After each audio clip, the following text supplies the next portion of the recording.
Hey, what's going on, everybody? On the screen, you see a picture. This picture was taken yesterday morning, I believe. And man, what a difference a day can make.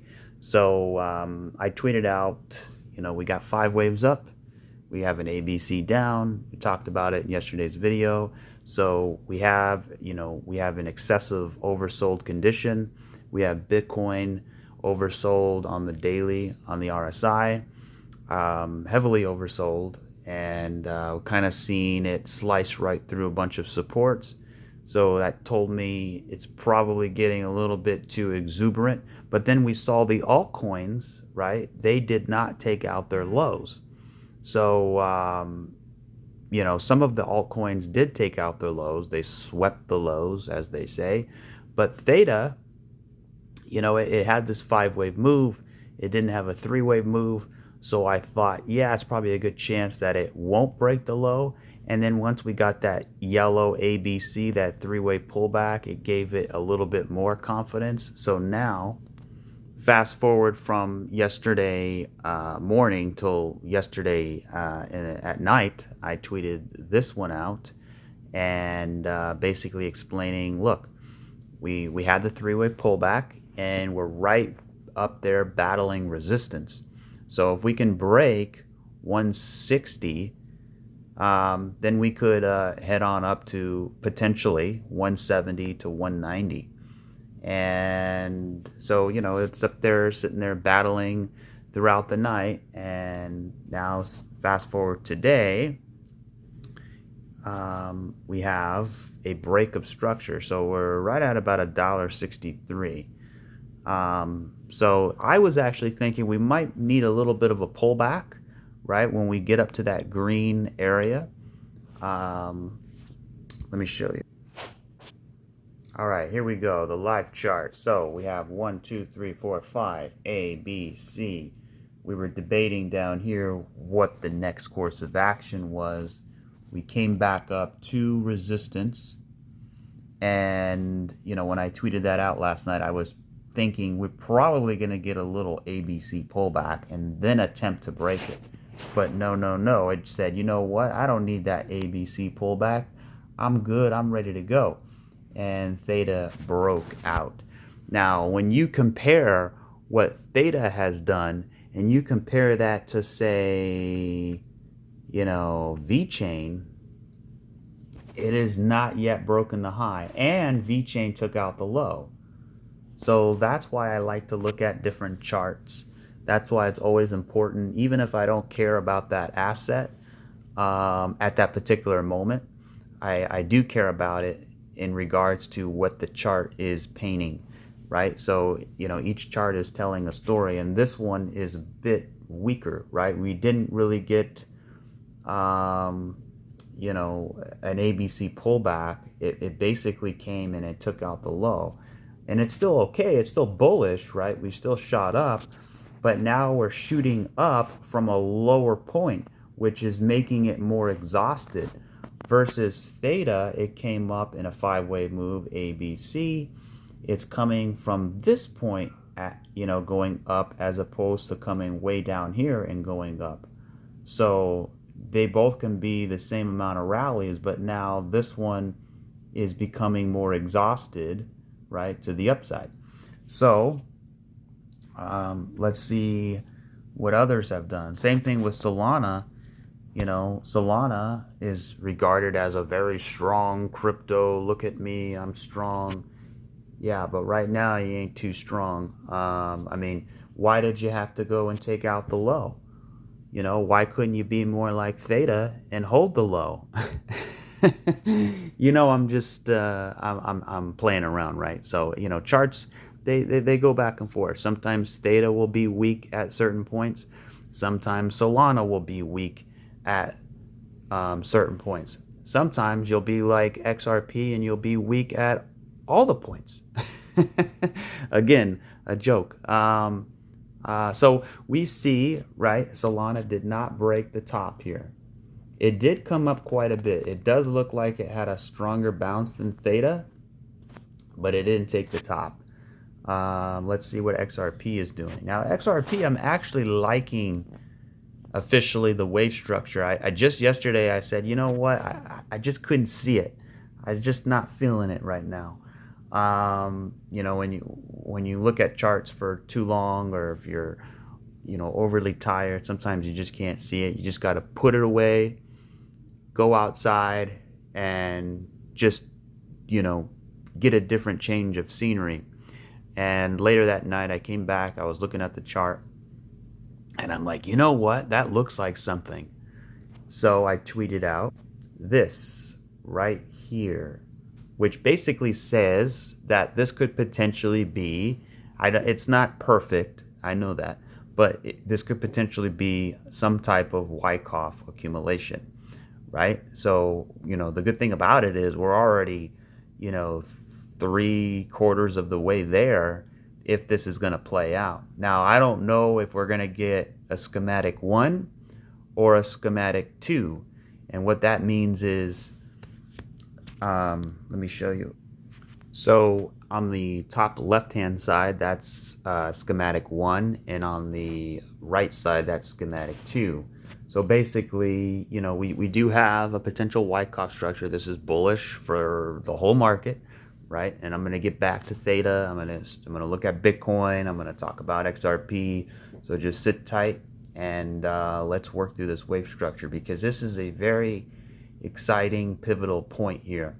Yeah, this is kind of like, you know, again, make it or break it. Does Bitcoin break the low below 60K? I mean, that's really the big story here, is Bitcoin getting down below 60K. I think it was like 57, 58K.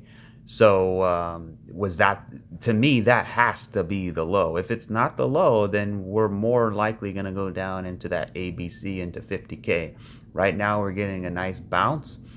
The altcoins, some of them swept their lows, and then others like Theta held their lows, and also XRP held the low. So right now we're looking at XRP. I'm thinking here this could be some kind of Wyckoff. Now, the difference between schematic 1 and schematic 2 is, I'll start with schematic 2 since I had it on the screenshot. Basically, we want to see this round out, right? Just like how this was rounded out. And you want to essentially round out here and get back up to about 51 cents or so, and then start, you know, consolidating a little bit, and then break out. That's what we really want to see for XRP. The other schematic would be good as well, but a little bit more scary. And this would mean that probably the other coins need another bottom as well. So you can see XRP having a nice three-way pullback, A, B, C. And then you can also see, you know, some of them taking out the lows here. So you could say technically it could be a schematic 1. Or we can have one more dip to the downside and then quickly come back up, just like how right here. So basically the difference is you have this more this cup shape versus more of this V-bottom shape. And this one here is more of a spring where it takes out both of these supports. So we could come down, take out, you know, 46 cents, and even maybe even 45 cents, right? Come down very fast, grab some liquidity, then shoot back up, you know, hold the low, and then come back up, and then play around, and then go. So we still got quite a bit of work to do if it's going to be schematic 1. So we'll see how that plays out. But until then, I'm going to treat it as this one here, right? So you can see it's basically color coded, right? Yeah, let's see if we can hold that area. So now let me go back to Theta, switch gears, and let's talk about Fibonacci targets. So the 1-to-1 extension comes in at about $1.70. So if this is a true trend, we at least want to hit a 1-to-1 extension. I mean, that is the bare minimum we should hit. If we can't hit 170 and we start getting rejected in the mid 60s, obviously we probably need a pullback as well. Like I was saying earlier, this is the 4-hour chart, by the way. So that's a lot of 4-hour green candles. Very, very bullish. Basically, when we were up here, right about here, I would have thought we would have had some kind of three-way pullback, as I just discussed earlier, but we didn't. We broke out. So now we're definitely overdue for a pullback, right? So it's not going to just go in a straight line to $1.70. So just understand. I mean, it could. I mean, anything's possible. It could totally do that. But I would be a little bit more realistic to say, this so far is just a three-way pullback here when you look at the bigger scale. Yes, we had 5, right? But that's when you're looking at it from the smaller degree, you have 5. But when you look at it from a larger degree, you only have 3 waves, right? So you only have this A, B, C. So that might be all you get, right? And this is where it comes down. Yes, it's definitely a relief, a fresher breath air that we had this bounce and we're definitely away from the lows. However, if that's why I jumped over to XRP, because I want you to know it could be either, if it's going to be bullish, schematic 1 or schematic 2. The difference being one has to break the low to develop that spring. So if that's the case, if XRP has to do that, then that's telling a story, right? So that might mean other coins might have to hit their low as well. So we always have to be on guard for something like this, where we have essentially, actually, let me go to the higher time frame. Let's go to the 12-hour chart here. If this is 1, 2, and all of that's 3, and now we got a three-way pullback, we could come down for one more wave and hit that 5th wave. Remember, yesterday I was talking about bullish divergence, right? We can still get some bullish divergence. I mean, now the RSI, this is actually the 12-hour. Let's go to the daily. Okay, so the daily actually went into oversold territory on the price of Theta, right? Which is what you want. But we don't have any bullish divergence on the higher time frames to suggest that the bottom is in. All we have is a three-way pullback. Now, the bottom could be in, right? We did have, on the smaller degree, 5 with a three-way pullback. So let's see if this can turn into, a bigger impulse, right? Because so far we really only have, again, on the larger degree, is 3 ways: 1, 2, and a half of 3. So we need third to get higher. The third to get higher, then we need a 4, then we need a 5, then we need to come back down for an ABC pullback. You see what I mean? So the degree is actually gonna, that's the kind of the tricky thing with Elliott wave. Depending on the time frame, depending on the degree it's gonna be. So on the larger degree, the one that actually matters, the macro chart, right? We only have 3 waves. So this thing would need to pump up a little bit more, pull back, and then hit the high for a 5th wave, then have a 3-way pullback, just like how we saw on the smaller time frames, right? On the 4-hour chart, right? So basically, we want that same thing on the higher degree, or the same thing that happened on the lower degree to happen on the higher degree. So we have 1, 2, 3, 4, 5, and then an A, B, C, right? And now hopefully this is the 3rd wave. So you have 1, 2, maybe in here, and now we have 3. Maybe 3 can get a little bit higher, hopefully, and then you get 4, and then you get 5, and that would really just finish up 3 waves. So now you have, this whole thing is 1, 2, 3. So then you need to come back 4, and then another 5 up, right? So now you have 5. 1, 2, 3, 4, 5.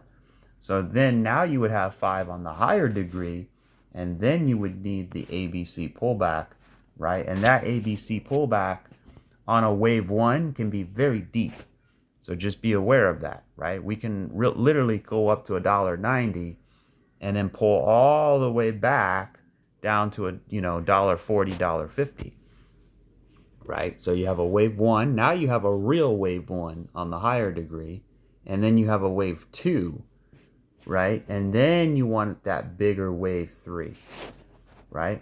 And then what you have is still only three waves, right? Now you have now it's, we're expanding on the degree. Now you want this to be your third, this to be your fourth, and that to be your fifth, right? And then you get another ABC down. So it just keeps getting bigger and bigger and bigger. But we have to start somewhere, and I don't want to make it too confusing. Maybe I already did, but just a little food for thought there. So let's turn on the sequential. Okay, so we're on a 6. Oh, okay, look at this. We actually had a 9 buy on the 4-hour. I think I mentioned that too. We had a 9 buy even over here, and we had a bounce. But remember, this 9 buy was coming in from the bottom of an A wave. So we had 1, 2, 3, 4, 5, and we even had a 9 here. It wasn't it actually is perfected, because the 9, despite this big long wick, the 9 is actually at the bottom of the order block, the basically the bottom of the low of this 8 candle. But we ended up pulling back here, so it was actually at the height of wave 1. We broke through those red dots. We came all the way up.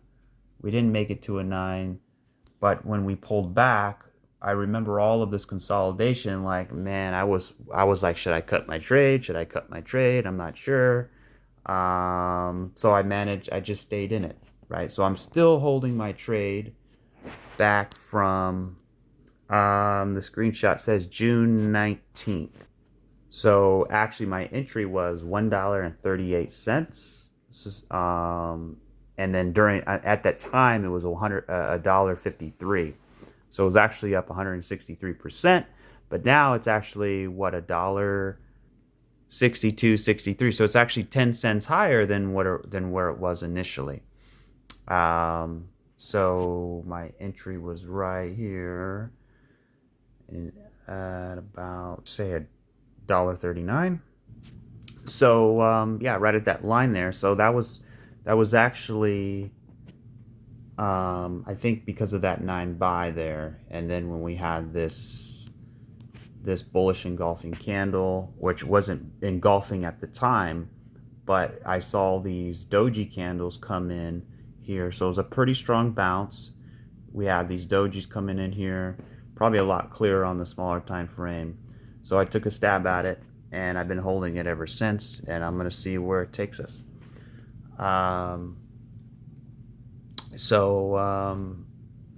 the reason why I took it there is because this thing has fallen quite a bit, and we were right down to the back test level, right? But that whole fiasco with Bitcoin yesterday. Now let's switch gears to Bitcoin here. Bitcoin took a massive dump. So that's where our little box was, that we were thinking, okay, we're going to go into reaccumulation now, because that's been the main idea. That still is the main idea, right? Which is basically, we have a rise, we have a crash, we go up into a retracement, we get down to this box, hopefully hold the support here, right? Because we have a lot of order blocks in here, right in that middle area. So that's where I was thinking, okay, we're going to go into reaccumulation. But we didn't. We sliced right through it. And here's the weird part. And that's why, it was a little bit nerve-wracking, but then again, it wasn't too bad. The reason why is because all through here, Bitcoin was the altcoins were super hypersensitive.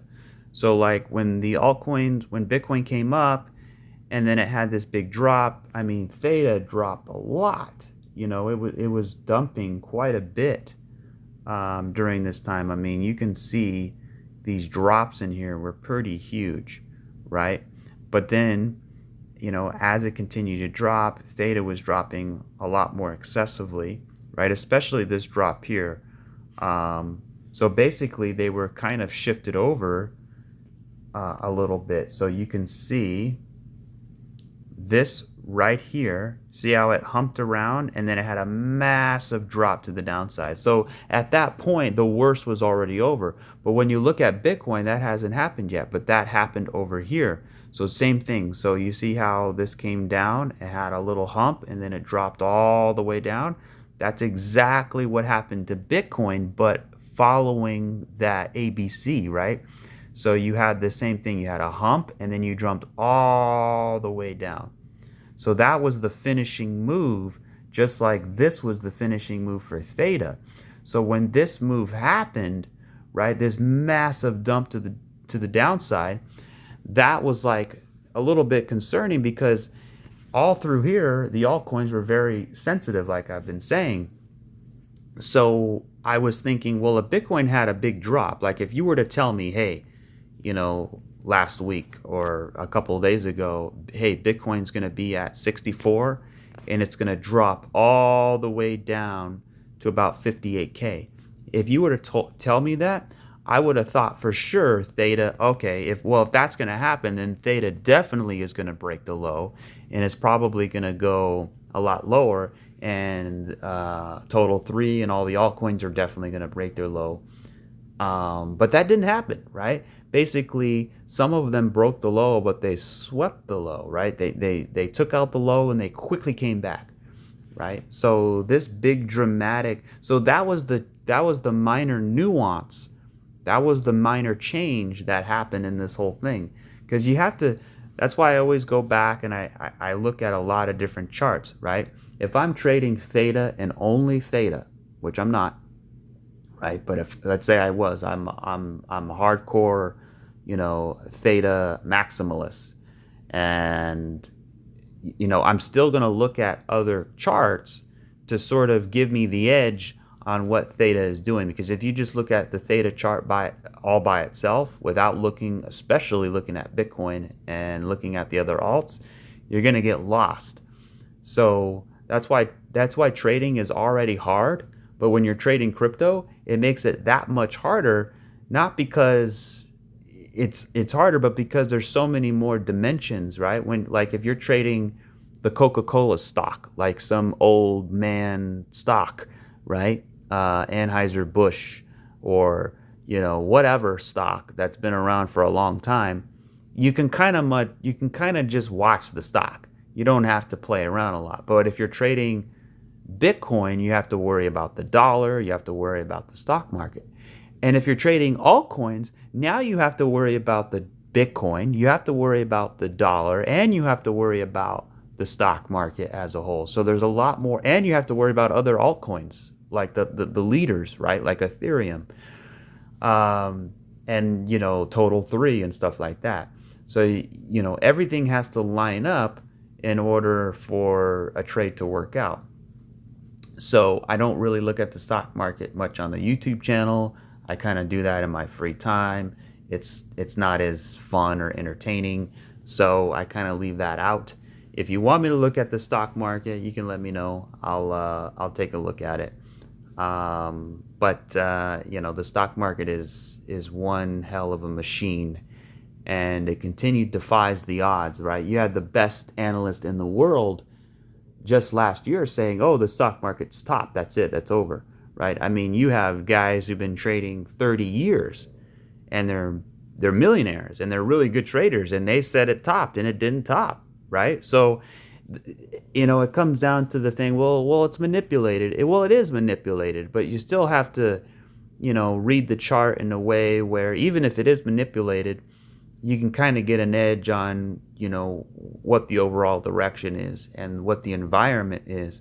And the environment is the Federal Reserve is going to continue to inflate. It doesn't matter if the interest rates are higher, right? It doesn't matter if the inflation rate is 3 or 4 or 5%. That's a fake number, right? I don't believe in those numbers. I think they're all those numbers are distorted. Like for example, the polls are distorted.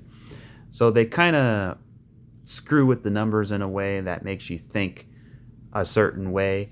But at the end of the day, the Federal Reserve, if you look at the main whole thing is to inflate, right? Is to buy, buy up all the debt and inflate, and continue to buy assets, right? Because they basically want to take over the world. I mean, that's really their thing.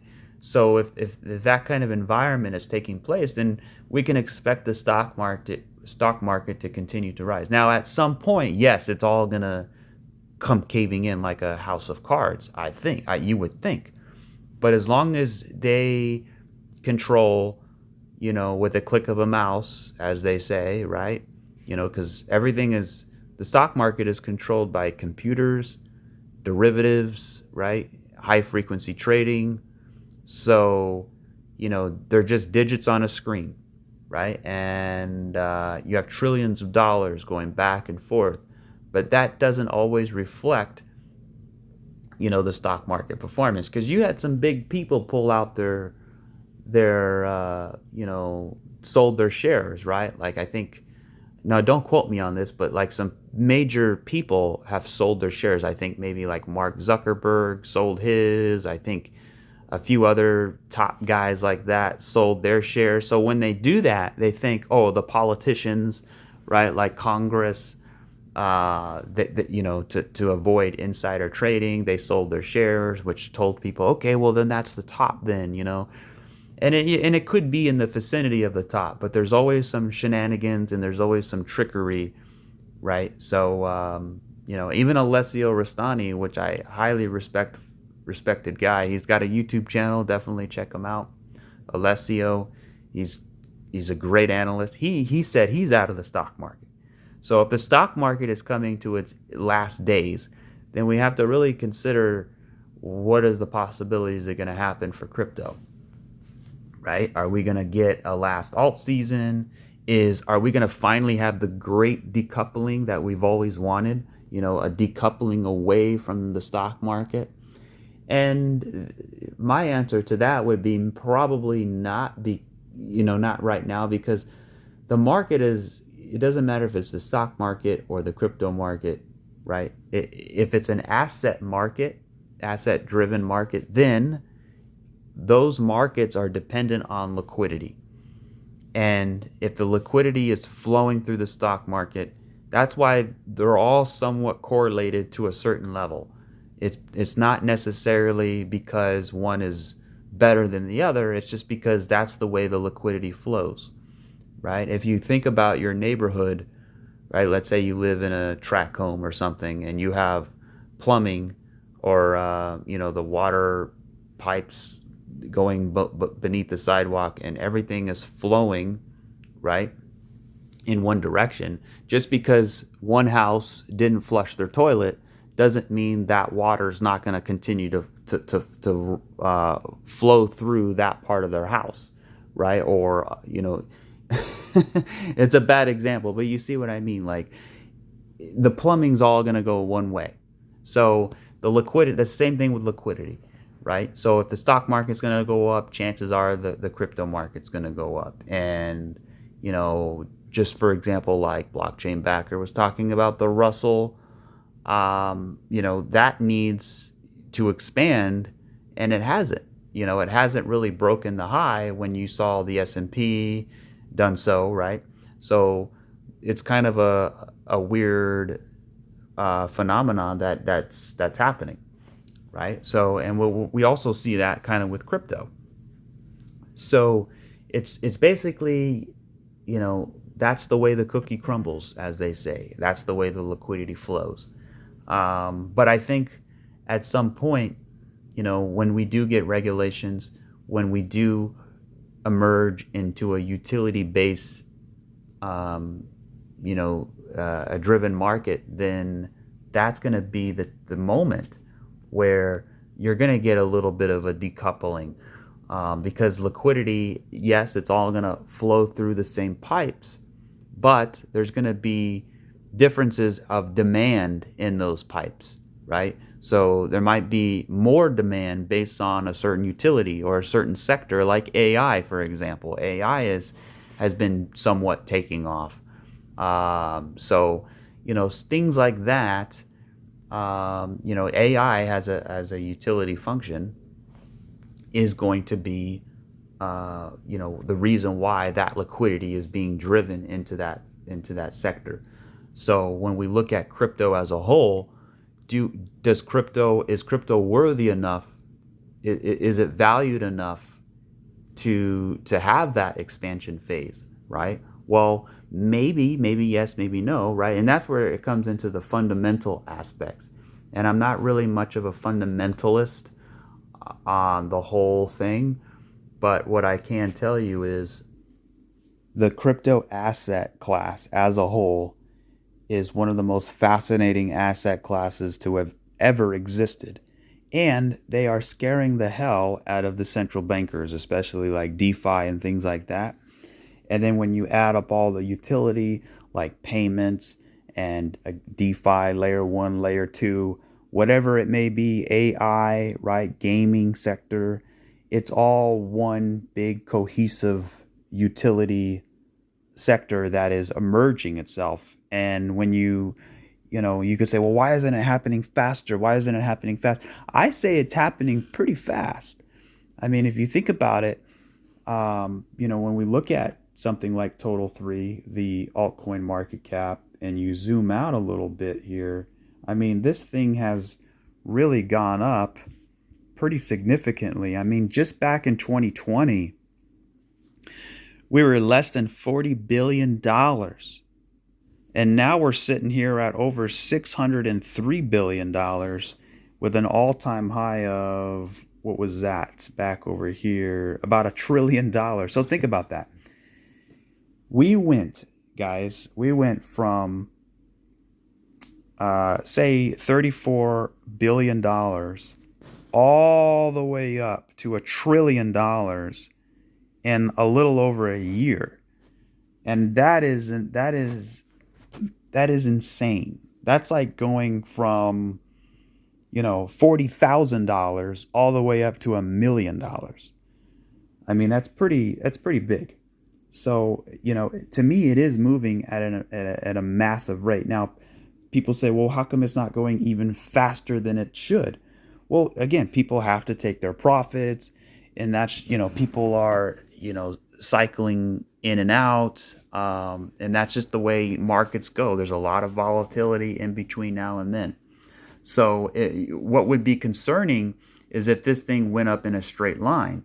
If it just goes up in a straight line, then you're building no support beams in there, and you're just going to come crashing down, right? Building up a chart is kind of like building a house or a skyscraper. You got to have layers of steel, right, inside that make up the support. And that's one of the reasons why I really liked this area right here, right? To me, this is one of the most important areas on the chart, is this right here. This part right here is actually, not by accident. This is all by design here. So this is a Wyckoff accumulation, but it's much more than that. There's a lot of support in here, right? So when we do finally break out, this beam, right, this steel beam has support down in here, right? Because you need a strong foundation to build upon. And that's why it took a long time. And now we're barely breaking out. And since we broke out, right, nothing goes up again in a straight line. You have these little pullbacks here. This one actually is a bigger pullback. We have an A, B, C. So basically, it feels like it's been a long, long time since Bitcoin has broken out. But it hasn't really been that long, if you really think about it. And this is just a natural step, right? A natural ABC in the right direction. Hopefully that's the case, right? I mean, obviously it can get more complex. It might need, a double correction, which basically means like a double three. So you have 3 down, you can have 3 up, and then another 3 back down, or 5 even, and then it becomes a WXY. So it turns into a bigger correction before you break out. But notice this arrow is pointing up, this arrow is pointing up. It's just all about how it gets worked into that. So yeah, that's all I'll say about that. So let's move back over to Bitcoin here, and let's jump into the daily chart here. Okay, so we also, guys, we have a daily 9 buy. I was also talking about that yesterday, and look what happened, right? We have that big bounce on the 9 buy. You could say, yeah, but the 9 buy didn't work over here. It didn't work over here. Well, that's because you got to use Elliott wave with TD sequential, right? So this was, a decent, ABC, and you had a 9 right here. It was a decent area, but we broke through this support, and the 9 really didn't get activated. It was never activated. So it was a false 9. So you wouldn't have traded it anyways. Why? Because it never really broke above the red dots, right? It didn't activate this 9. It printed the red dots, but we never broke above it, right? And then because we just had too much resistance here, so that 9 wouldn't have been a good place. But now you fast forward today, you actually have what seems like 5 waves. 1, 2. I mean, this could be 3, 4, 5, or that could be 3, 4, 5. So, but either way, like I was saying the last couple days here, I want to see this 9 actually start to base form with this 8 here. So basically be right alongside the 8, right? So what we don't want to see is, for example, if we had this 9 trading below the 8, that's okay. But then if we had the following candle trading below that 9, then it's not going to look so good. But since this, if you have either an 8 or a 9 ending the sequential, that's what you want. And you can see, right, all of these were little, revving up, right? We actually had, and then also, we had 2 9s, right, which also make it even more exhausted. But then also you have these little candles in here that is kind of revving up the engine, and then this 8 candle kind of went balls to the, pedal to the metal, and just went straight to the floor here, and it actually hit what was that, 58.4, right? So we knew, right? We knew the following day was going to be a 9, so that would have been a really good buying opportunity if some of you took it. So now we have to wait and see how this plays out here, because we're still pretty oversold here. And I would say what we need to do now is stay above these 2 black lines here. So actually, let me put that right about there. Yeah. So between 60,200 to 61,200, right? So right in that area. So there's like $1,000 little threshold right here that we kind of want to stay above. And basically the whole idea has been that this is a rise, crash, retrace. We're going into reaccumulation, right? Just like how it happened back over here on the bigger time frames, right? Let me take this sequential off so it's not so laggy. There we go. So, right, we had a rise, crash, retrace, reaccumulation. We go sideways, and then we break out on the larger time frames. So that's what we want to see here on the smaller time frames. But that didn't happen, right? We didn't get our reaccumulation like I thought. So what? Now it's all game over? No. All I'm going to do is slide it right down there. That's all I'm going to do, right? Because again, you can have reaccumulation at the top of the range, in the middle of the range, which is what I always shoot for, or at the bottom of the range, which is a lot more dangerous, but it is what it is.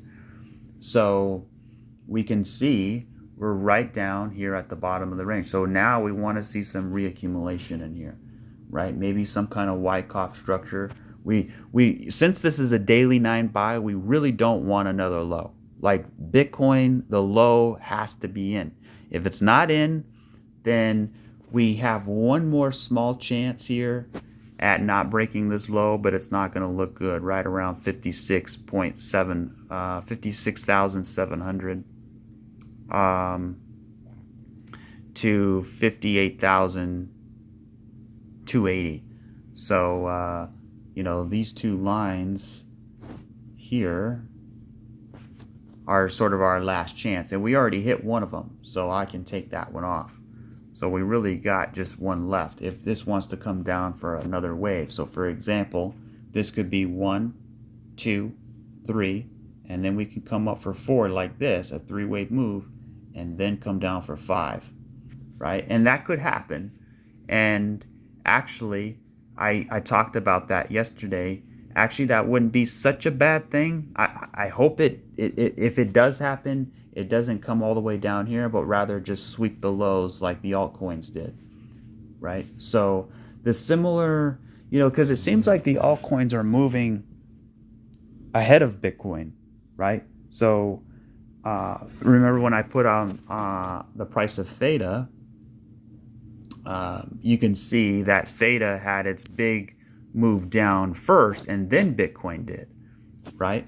And then when Bitcoin had its big move down, that's when some of the alts swept their lows. So I'm wondering, well, maybe Bitcoin still needs to sweep its low, and that's definitely possible.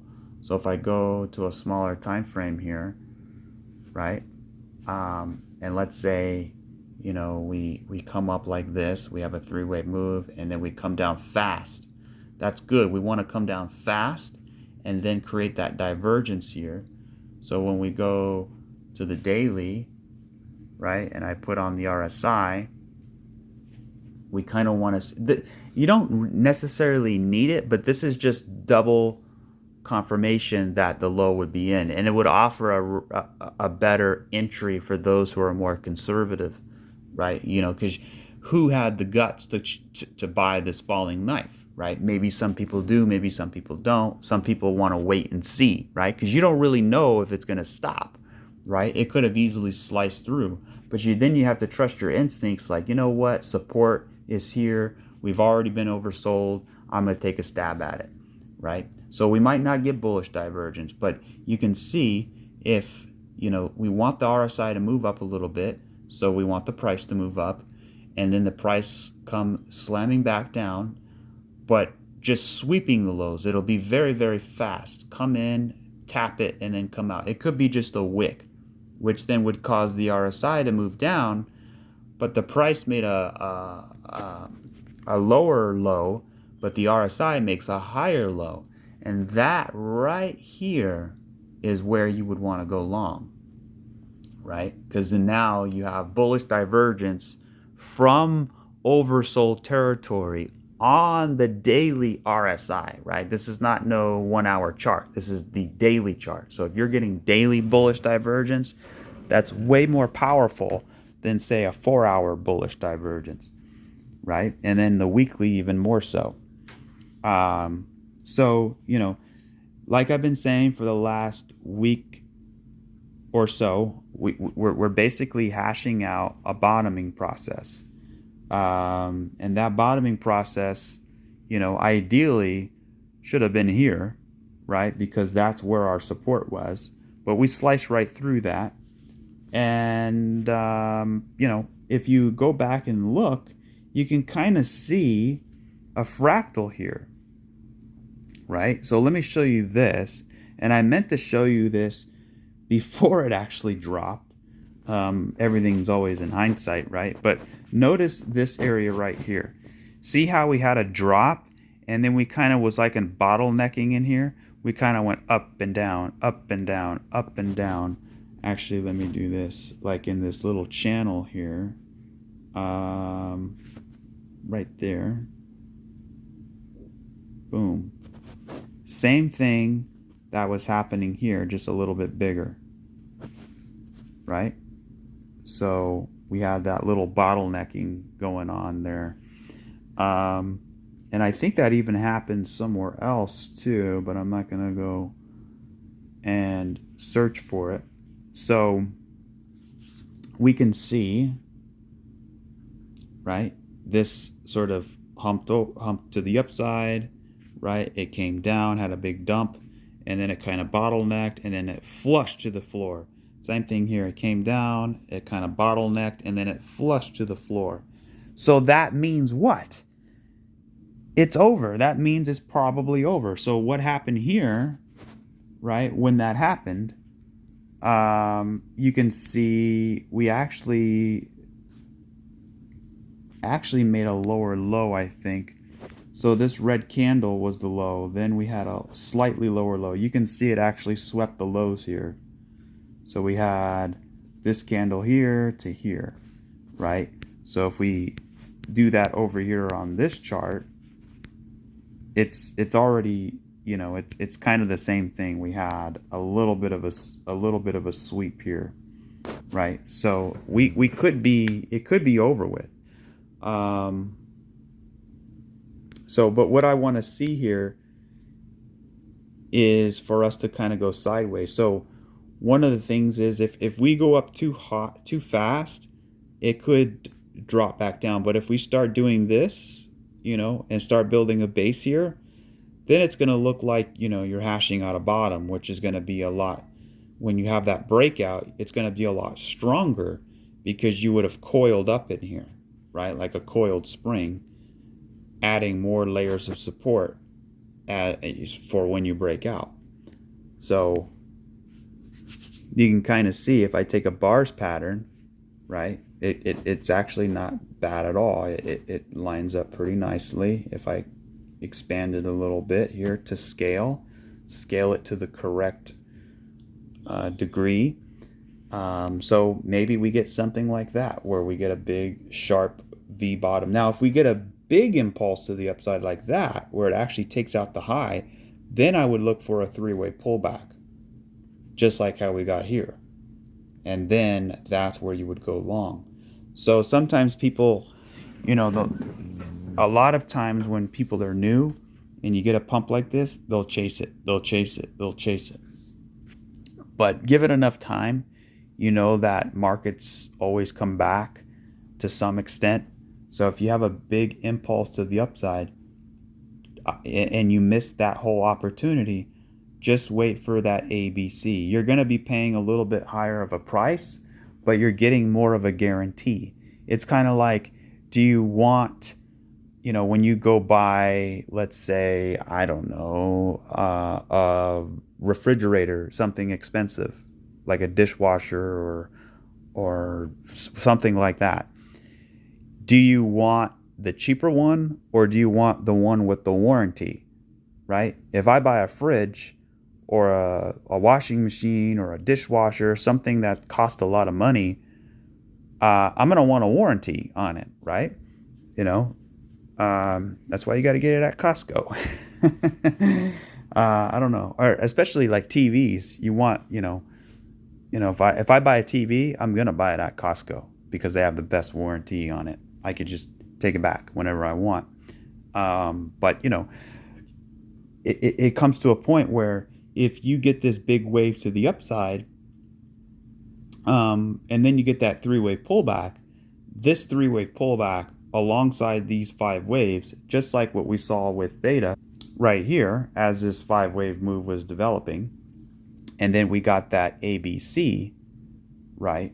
That ABC, that yellow line down, that was kind of like our warranty, you know. So, and then when you fast forward, what happened? Well, that was like our insurance policy, our warranty, and then, you know, it gave it more confidence that was going to break out, and that's exactly what happened. So now going back to Bitcoin, if we do get a fractal like this, right, it doesn't have to be that big, mind you, it doesn't have to be, you know, that big, but if we get some kind of five-way move and a three-way pullback, yeah, you're going to be paying a little bit more, but you're going to be walking home with a warranty knowing that you have peace of mind, right? Now, if you're a hodler investor and you don't mind holding 5, 10, 15 years, then it really doesn't matter where you buy. I mean, you can buy right now, right? And it doesn't really matter too much. But if you're trying to time your entries for a specific swing trade, or if you're trying to do it in a way where you're reducing a lot of your risk, then it pays more to be more patient, right? So like this, for example, like I would imagine probably a lot of people miss this move here, right? This huge, this is the wave you wanted to be in right here, right? And right here was actually the signal, because we had 1, 2, 3, 4, 5, but then we had a flat, so we didn't get an ABC, right? What it did was it actually came up, it came back down, and then it was kind of going sideways. It kind of grinded in here. That's because a lot of people were waiting for the ABC, right? Because they wanted to ride that third wave. They wanted to ride this third wave, but they didn't get to, because they were waiting for the ABC, right?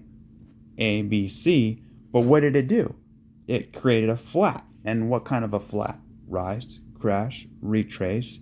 We went down in a reaccumulation. We went sideways, and then we broke out, right? So that's the kind of correction we have.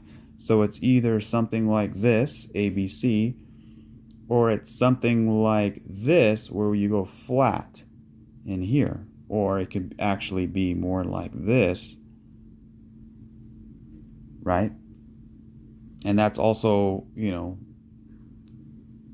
if it's big enough, it could be actually a Wyckoff pattern, right? So that's what we're waiting for now. So if we get something like that, right? Actually, let me take a bars pattern here. And, this is not what I'm thinking is going to happen. This is just for somewhat of a visual representation.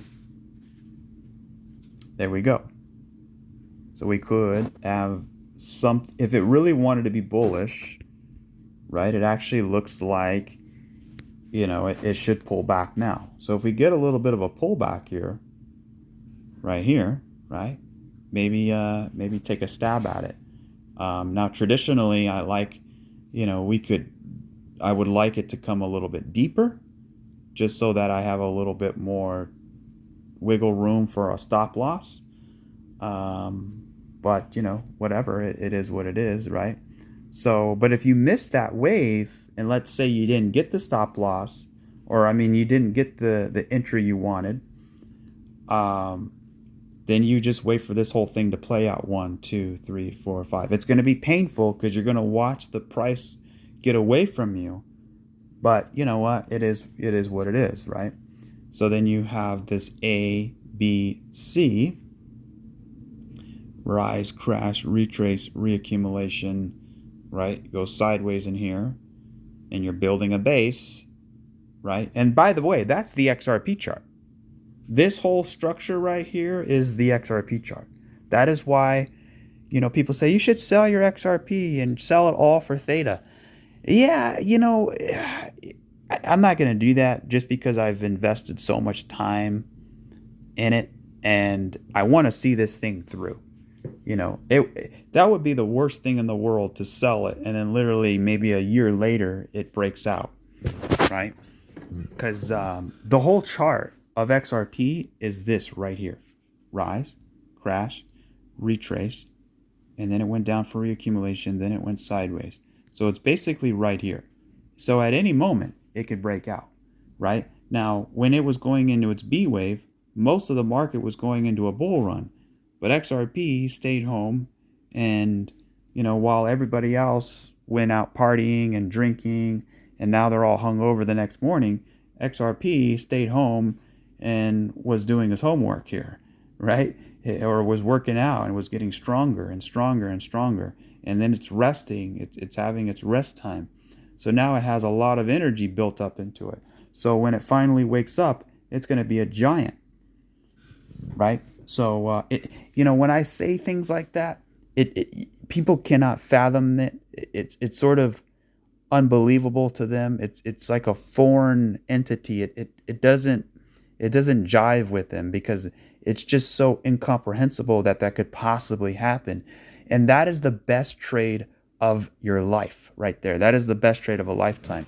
When people are so complacent and they're so, stuck in their ways that it's always going to be 50 cents because it's to no fault of their own, right? XRP has been in this 40, 50, 60 cent area for a very, very long time.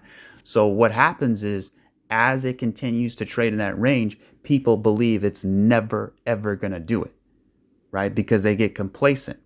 But I'm telling you, the more time it spends, right? Just look at Amazon, right? I'm not saying XRP is going to be the next Amazon.com. I'm just saying when you look at the chart, it basically did the same exact thing. It took 8 years, right? XRP's only been 6 or 7 years. I think Amazon took 8 or 9 years to finally break out of its reaccumulation range, right? So these things are typical.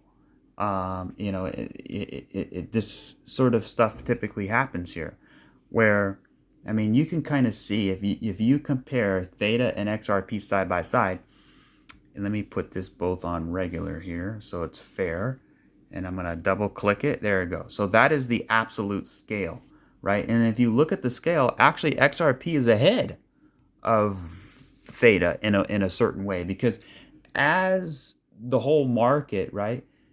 Theta had a real bull run, first of all. Let's keep that in mind. It had a real bull run and went up an extreme amount. So it deserved a very nice bear market. It deserved a big tank to the downside. Whereas XRP really only went into retracement. So you can see they both dropped, but XRP kind of deviated to the upside and Theta deviated to the downside. So that's some divergence there in both charts, right? And then what happens is, as they're diverting, you can see this one's way down here, this one's way up here. So that would have been a good trade for me to sell my XRP. If I was going to do that, I should have did it here, right? But I didn't do that, right? I bought Theta, but I didn't trade my XRP for Theta. So, and then you can kind of see, right, they're deviating down and now they're deviating back, right? They're deviating back to each other. So now they're kind of at the same, they're kind of like in the same area. So is one going to keep going, the other one's going to keep going down, or are they going to kind of level off here and go together, right? That's why, you want to be diversified, right? XRP is a totally different chart than Theta. So, XRP price chart is different than every other price chart out there. That's why I'm gravitating towards it, right? Theta looks like a lot of other price charts. It looks kind of like Filecoin in a way, not as deep. It kind of looks like Total 3 in a way, right? It kind of looks like SHIB in a way, right? It kind of looks like ADA in a way, where they both had their bear market, they both went down, they both broke out of their Wyckoff zone, right? So they're very similar in nature. Whereas XRP is in a totally different world, totally different dimension. And that to me is kind of appealing, right? If everybody is driving, a Honda Civic is kind of be boring, right? And then you finally see someone driving a Toyota Camry. It's like, oh wow, look at that. That's kind of cool, even though they're not really cool. But it's kind of cool to see it because you're so used to everyone's driving a Honda Civic. You see what I mean? So that's why XRP is like, it's kind of like a Tesla Cybertruck. It's very rare. You don't really see structures like this in crypto, speaking of XRP, we'll jump back to it, but let me finish my thoughts here on Theta. I'm going to go over the hour mark. So if you could hit that like button, that would really help out the algorithm. Let me get rid of this. And basically what I'm going to say here is I'm going to keep it very simple, right? Let's just do a little recap here. Number one, we came down to our reaccumulation area, right? And we had a beautiful base. We had a Wyckoff structure. we broke to the upside, right? And then we came all the way back down, and we essentially back tested the top of the breakout level, right? So this is like the best buying opportunity, I believe, right? Within a margin of error of a few, maybe 20 or 30%, somewhere in this spot here, right? A bottoming process doesn't mean the exact bottom, but we had a beautiful 1-2, and then we had another 1, and then we had an ABC 2. So this is actually the most bullish thing that could have happened, right? Because if we had an ABC here and then we went up, it would have been 1, 2, 3, 4, 5. But since we had a 1-2, and then this second 1-2 overlapped the first wave 1, now it could technically qualify as a 1-2, 1-2, because you can see right here, here's the top of wave 1 right there. And you can see that the second wave 2 actually went below the price territory of wave 1, which means what? Now it's qualified, right? It's like when you're going to buy a car. Are you pre-qualified, right? Are you qualified? How's your credit score doing, right? So, Theta is now qualified for a 1-2, 1-2. It doesn't mean that's what's gonna happen, and we're not gonna really know that for a long time from now, right? And it could cause some confusion later on in the ending wave, because if you do get a 1-2, 1-2, then you're gonna get a big 3, right? So instead of this being 1, 2, 3, 4, 5, it's gonna be 1, 2, 1, 2, and then you get a massive 3, and then you get 4, 5. But here's the cool part.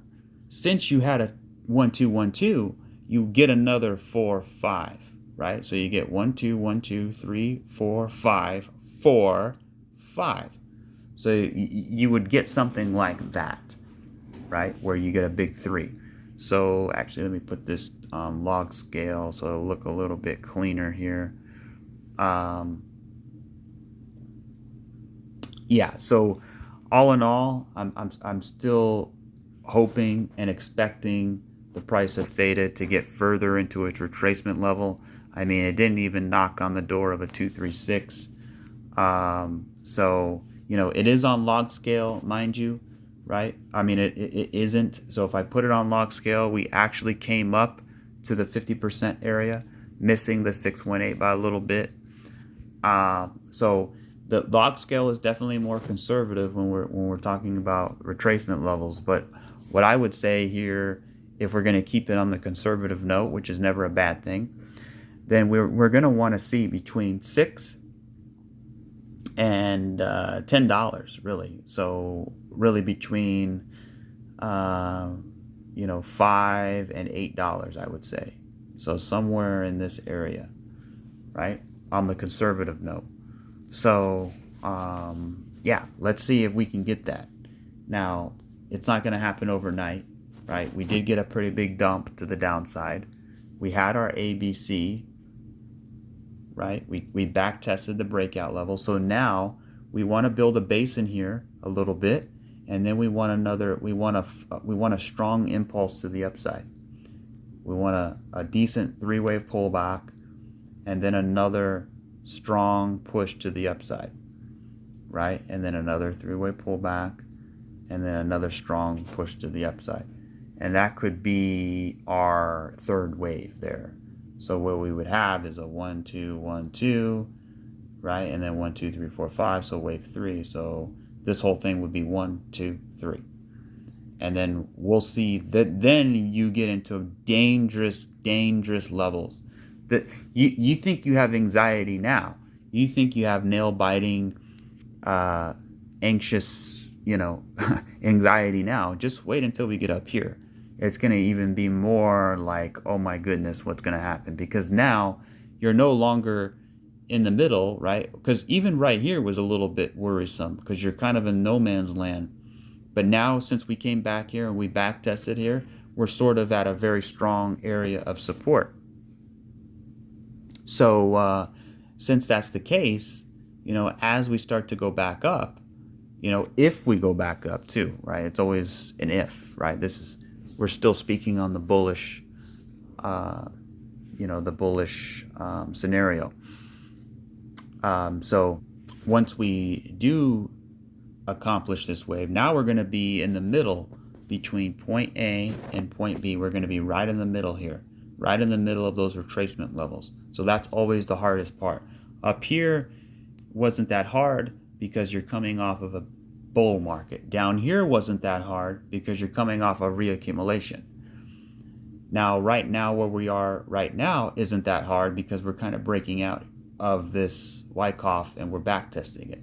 But if we get up here, that's going to be the really, really tricky part, because now we're going into the retracement level. So a lot can happen here, right? So either this thing's going to get up here and we're going to have a strong rejection to the downside, right? Causing, a failure, right? And we come down, we could actually come down and make a C leg.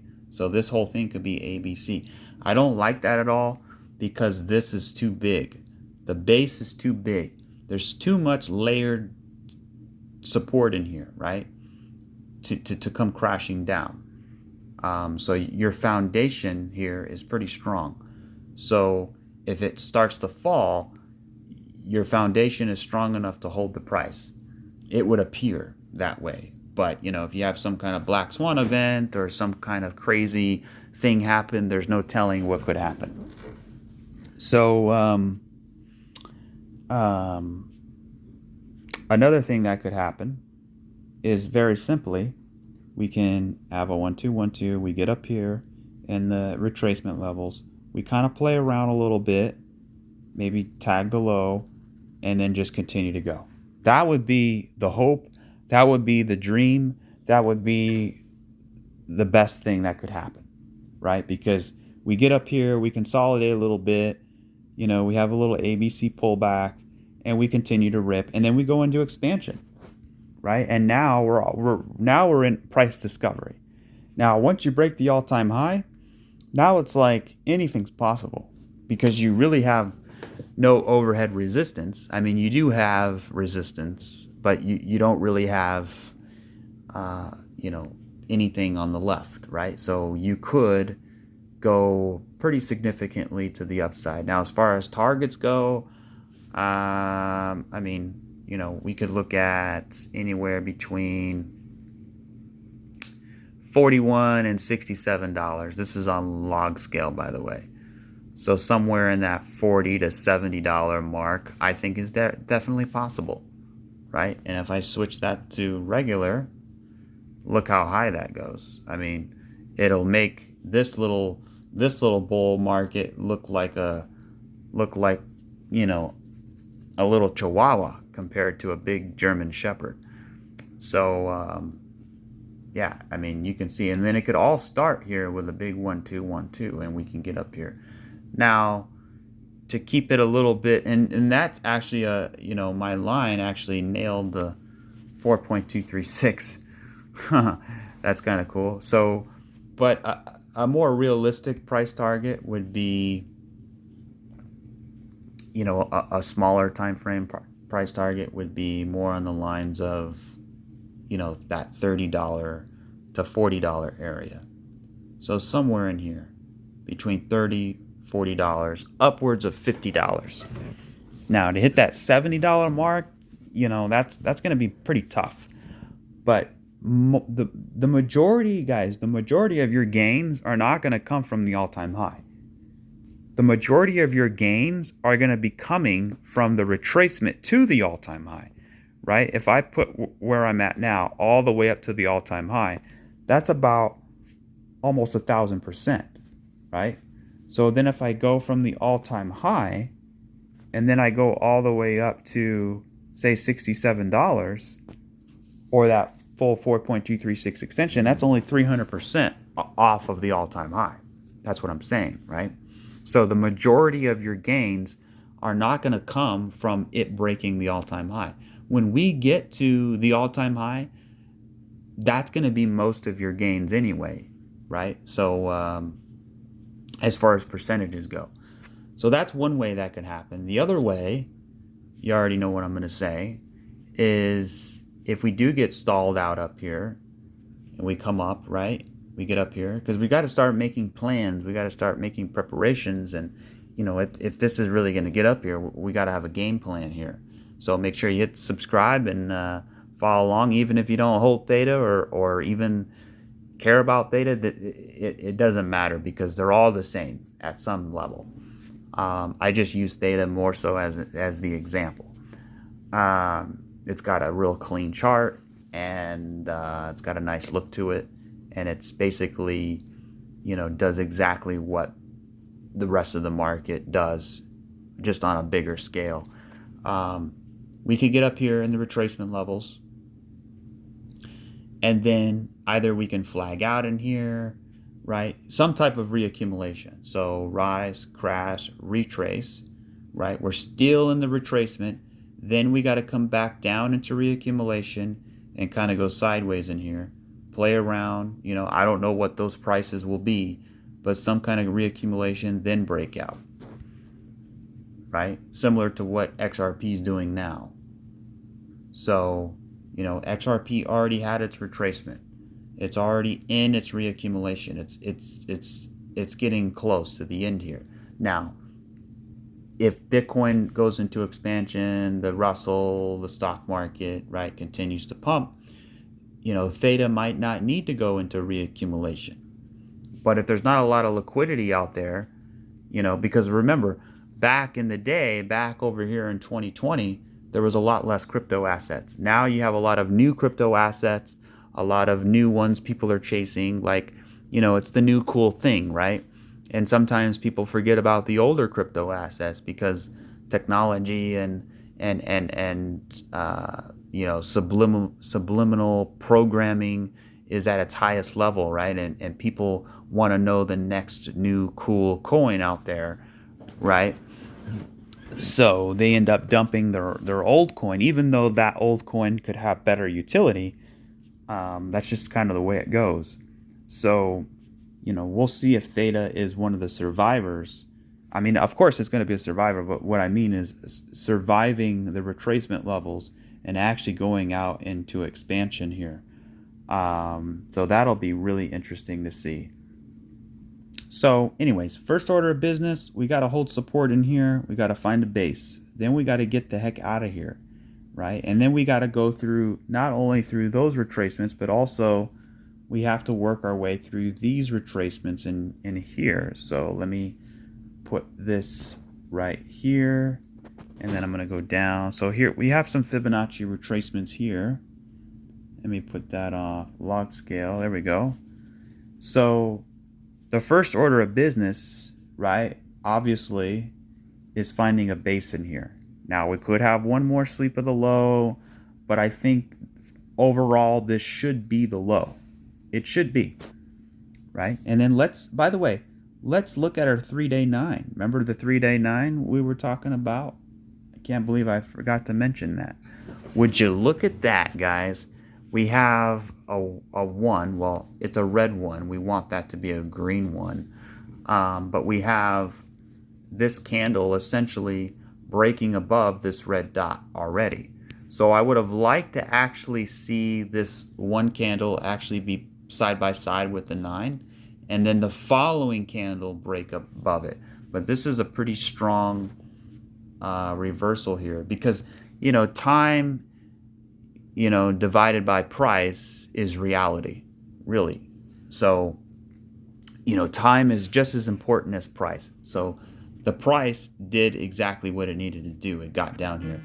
But as far as time goes, we really wanted to have a little bit of a base down here where we have candle after candle after candle trading.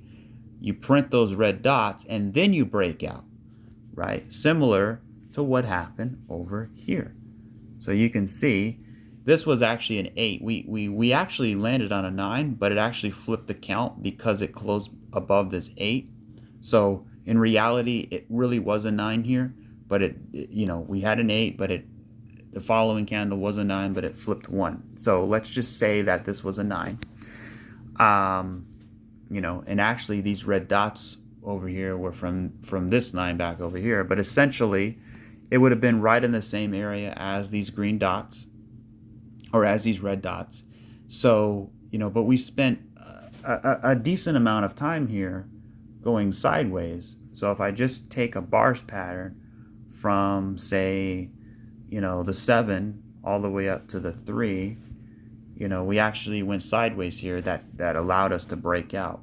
So if I take that and I put it over here, that's kind of what we want to see. Something like this. So, something like that where we kind of, build a little bit of a base here and then eventually break out. And then after that, we want to get up to about, really when it's game time is when we break above $3. If we break above $3, $3.07, right? That's when it's on like Donkey Kong. That's when we can really see some big prices, right? Really between 3 and 350, but it's really that 702. If we could break that 702, the probabilities of breaking the 786 and the 886 become very, very high. And depending what the wave structure looks like on the way up will tell me if we can do that or not. So we'll have to wait and see. But essentially between here and here, this is like the green flag in NASCAR. Go, go, go, go, go. So that's going to be the big step here, is getting through this yellow box. But again, first we got to build a little bit of a base here.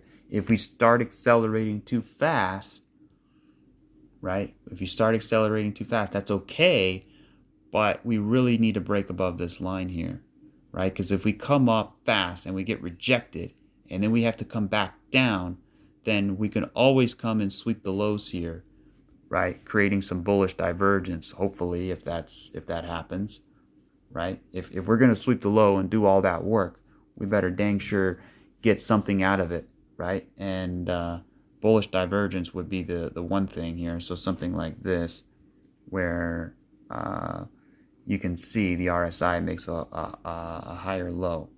So that is yet to be seen. But yeah, it's really nice to see. I mean, we were just talking about this back over here on candle 8, I think 7 and 8 and 9 here. And the other chart, interestingly, is on a 9 now, right? So this is the Bybit chart, and that's why I kind of didn't like it, all because of this candle over here. It didn't flip the count like the Binance chart. And this is also USDT, not USD. So I like the Binance chart way better for this 9 setup. It looks really, really good. So not only we have a 3-day 9 on Theta, but we also have, guys, do we have anything on XRP? Yeah, we have a 3-day 9 on XRP, but it's not really perfected. It's kind of ugly. But for Bitcoin, we have, we're on a 5, but we also have a daily 9. So we have a daily 9 on Bitcoin. We have a 3-day 9 on Theta. We have a 3-day 9 on XRP, right? So I'm a happy camper, right? I mean, the last time we had a 9 buy, right, despite this one here, which is in the middle of this wave, was back over here, which actually called the low, right? And that's actually the fractal here, right? So it's kind of interesting. Remember the fractal we were just talking about, how we, kind of bottlenecked in here. We had a drop, we kind of played around, then drop. Same thing here. We came down, we're bottlenecking, and then drop. So the 9 came in exactly where this 9 came. And then also, you have a 4-hour 9 buy down here. Do we have a 4-hour 9 buy over here? Yes, you do. Look at that. The 4-hour 9 on Bitcoin called the absolute low. It called it like a boss. Look at that. It came all the way down to the 9. That was the bottom. We came back up. If you're wondering what this indicator is, it's called TD sequential. You can't really get it anymore on TradingView. I don't know why. When you search for it, it doesn't show up. So what you're going to have to do is type in trend reversal predictor, right? So it's this one here. And then it's going to look like this, right? So you can see you have the 9. You still get the 9s, you still get the counts, but I don't know why it's red. It should be actually green, not red. So the green 9s are actually the cells. So you can just change the colors on those if you want. And then you're wondering what the 13s are. 13s are for more advanced traders. I don't even really use it because I don't really find it useful that much. But if you want to use the 13s, you're going to have to do the research on that. But basically, a 13 is kind of like a combo 13. It's kind of like you're ordering at Jack in the Box or something. It's kind of funny. But anyways, go to Google, try to get as much information as you can on it. But if you want the indicator, it's totally free. So it's free. Just type in trend reversal predictor. But don't use it by itself. Use it alongside Elliott wave, right? Anyways, that should do it for this video. I don't want to get it too long. Apologize for how long it is, but you know what? There's a lot to talk about, and yeah. So my final thoughts here on Bitcoin is, if we have one more low, that's actually a good thing, right? Because we're going to get bullish divergence, potentially. If we have another high and then we get a three-way pullback, that's also a good thing because we can set up for another prices. If we come back down to the low and don't break it, that's also a good thing because we're going to be building a base in here. So all in all, it doesn't really matter what we do at this point. I think it's going to be good. But if we start breaking the low and we don't stop and we keep falling, then that's going to be bad, right? Because we're no longer sweeping the low, we're actually taking the low out, right? And then which means we're probably going to have to do an ABC. So this whole thing, instead of rise, crash, retrace, reaccumulation, sideways breakout, it's actually going to be an ABC. We get down here to 50K and then go, right? But if that happens, the altcoins are going to get killed, right? So we don't really want that to happen. And if it does do that, it could lose a lot of structure in the other charts. But we're just going to have to wait and see how this plays out here. But I would imagine, today's Tuesday, is still early in the week, very early in the week. If we go to the monthly chart, right, the monthly candle is going to end, 5 days left. So we're going to get a 2-month close. We're going to get a 1-month close, right? I think a 2-month candle is closing. Yep, 2-month candle is closing in 5 days. We have the 1-month closing in 5 days. And we have the 3-month chart ending in 5 days. So June is a big month. We have a lot of candle closes, right? The monthly, the 2-month, the 3-month, right? So it's going to be a big situation here, right? The 3-month actually looks bullish. The 2-month, it doesn't look that bullish because you have these topping tails here. You came up, you had a topping tail here. You came up again, you had another topping tail here. So it actually doesn't look that good right now, to be honest, on the 2-month. And then the 1-month doesn't look that good either because you have all of these, you have these candles that are red, green, red, green, red, green. When you have candles like that, red, green, red, green, red, green, coming at the top, that's usually a signal that it could reverse. So just keep that in mind. But I'm hoping that's not the case. I'm hoping it's consolidation, a bullish consolidation, and then a break to the upside. So the 3-month chart is actually the bullish one. So we broke out, and this candle's simply back testing the breakout. And by the way, we also have a 6-month candle closing. So we have that's the big boy right there, the 6-month candle. So if we close where we're at now, it'll be the highest 6-month close in Bitcoin's history. So basically, this is the 6-month chart of Bitcoin. And basically, it's been going up forever, right? So it's really never had a bear market, right? Bitcoin has never had a bear market. Yes, you heard that right. It's never had a bear market. Does that look like a bear market to you? No. This looks like one giant bull market to me. So, we've never even experienced a real bear market in Bitcoin, right? This thing can come down, right? We have 1, 2, 3, 4, 5. This thing can come all the way down to like, $500 and then go up. Just kidding. I don't think that's gonna happen. But that'll do it for this video, guys. Thank you for tuning in. Oh, wait a minute. Let me actually show you a couple charts here. Like for example, Matic. So like Matic, I forgot to show the other chart. So we came up, we had a three-way pullback, and now we're starting to go up. So we didn't sweep the low here. Filecoin, we actually did take out the low. We came down, we took out the low. Did we get the bullish divergence? Yes, we got the bullish divergence on Filecoin, so we're good on that. Total 3, we have bullish divergence on the daily chart on total 3. This is good. This is bullish, right? What else? SHIB. We took out the low, we swept the low, and we have bullish divergence. So we have bullish divergence on all these charts, guys.